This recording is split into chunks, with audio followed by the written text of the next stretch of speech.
अभी हमारे सितारे अरूज पर है अम्मी। इधर हम सोचते हैं, उधर अल्लाह पूरी कर देता है। मुझे कुछ कहने की जरूरत ही नहीं पड़ी, उसने खुद ही 5 लाख की ऑफर कर दी। वाह, मुझे तो यकीन ही नहीं आ रहा, ये वही लड़की है ना जो अपने पैसों के लिए हमें धमकियां दे रही थी। अम्मी मरती है मुझ पर, मेरे लिए कुछ भी कर सकती है। अच्छा, तो फिर चेक ले जल्दी, मैं तेरा रिश्ता तो लेके जाऊं। लेकिन अम्मी, सारा का क्या होगा? अगर वो आ गई तो? कुछ दिनों के लिए टाल देना उसे। अम्मी कुछ दिनों की बात नहीं है। अगर शीबा से शादी करूंगा उसे पूरा टाइम देना पड़ेगा, और उसे रखूंगा कहाँ पे? यहाँ तो जारा होगी। कि अगर शिवा से शादी करोगे तो जारा को तलाक दे देना।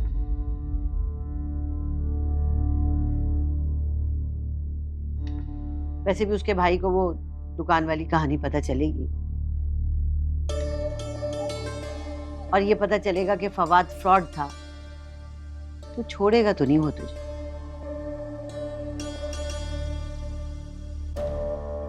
इससे पहले कि ये कहानी खुल जाए, जारा को तलाक देके जान छुड़ा। वो तो मैं कर लूंगा। मगर अभी की सोच है, जिस तरह शीबा यहाँ आती है और सारा सारा दिन यहाँ रुकती है, अगर ज़हरा आ गई और उन दोनों का आमना सामना हो गया तो? सोचती हूँ मैं कोई तरकीब। तो ऐसा कर, शीबा को कुछ दिनों के लिए कह दे कि अम्मी इमरजेंसी में हैदराबाद गई हैं।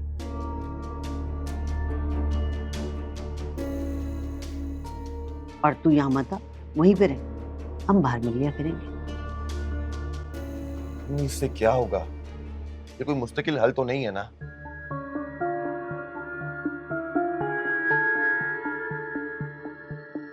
हमें कोई बड़ा प्लान करना होगा। और अब ज़ारा भी हमारी बातों में आने वाली नहीं।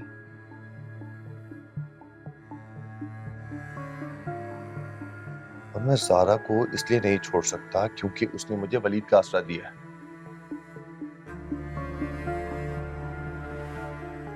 और अम्मी, अगर वलीद से पैसे मिल जाते हैं ना, तो मैंने सोचा है कि शीबा से कहूंगा कि हम कुछ अरसे के लिए उसकी खाला के पास कनाडा चले जाते हैं। पीछे आप संभालती रहिएगा ज़ारा को। हम्म।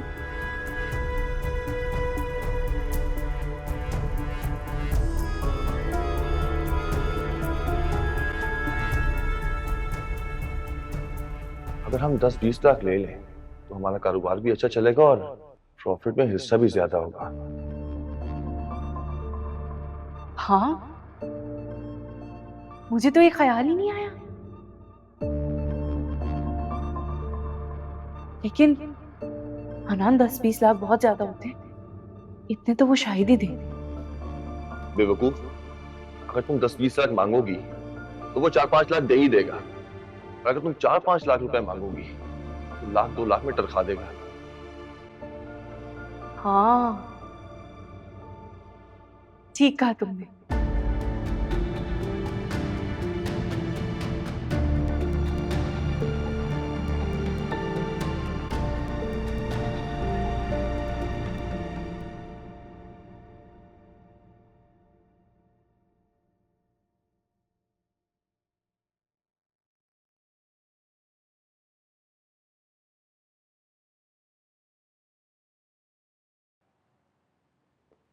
क्या हुआ, कोई काम?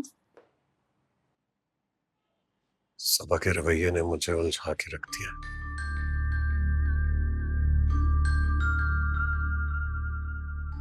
उसकी हर बात मानता हूं मैं, हर चीज का ख्याल भी रखता हूं, लेकिन फिर भी वो अपने और मेरे दरमियान के फासले को खत्म नहीं होने दे रही।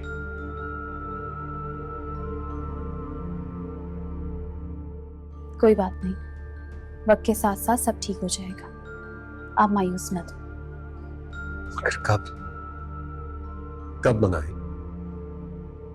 अब तो निकाह भी हो गया है, रुखसती होने वाली है। उसका मिजाज थोड़ा मुख्तलिफ है, शायद तभी आपको ऐसा लग रहा है।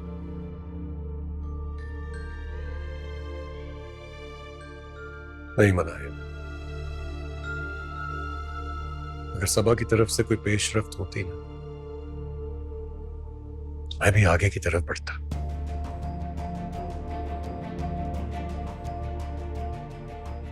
लेकिन मुझे जब भी उसकी जरूरत पड़ती है वो मुझसे और दूर हो जाती है।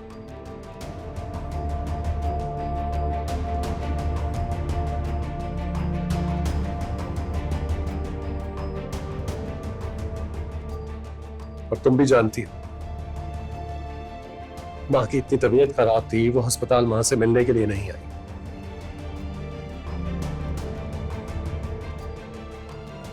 अस्पताल मिलना तो दूर, उसने एक कॉल तक करके ये नहीं पूछा कि कैसी तबीयत है उनकी।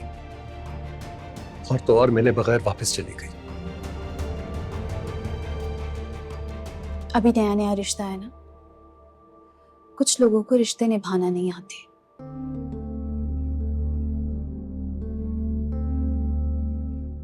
लेकिन आप देखिएगा, वो वक्त के साथ साथ सब कुछ समझ जाएगी।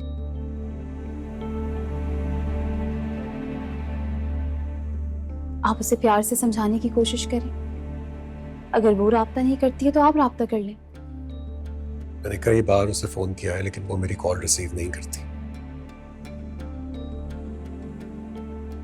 मगर वलीद, आपको ये रिश्ता निभाना है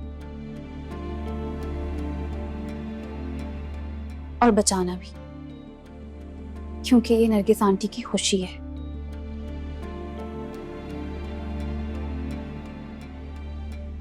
और इस वक्त मुझे ऐसा लगता है कि आपके नजदीक उनकी खुशी से इंपॉर्टेंट और कोई चीज होनी नहीं चाहिए।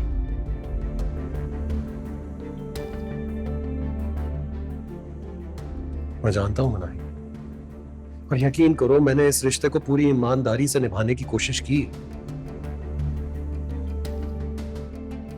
वरना मेरे लिए तो यह सिर्फ एक कागजी रिश्ता है जिसे सबा की बेएतबारी और पुख्ता कर रही है।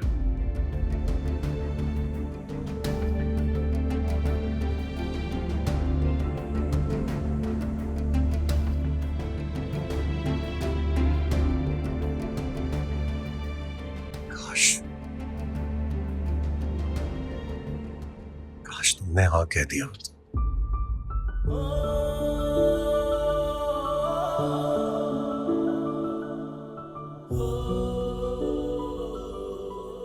तो सारे जमाने की परवाह किए बगैर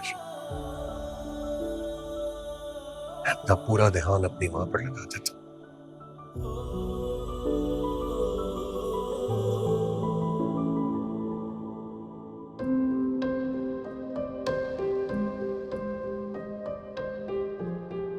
लेकिन जो हो ना सका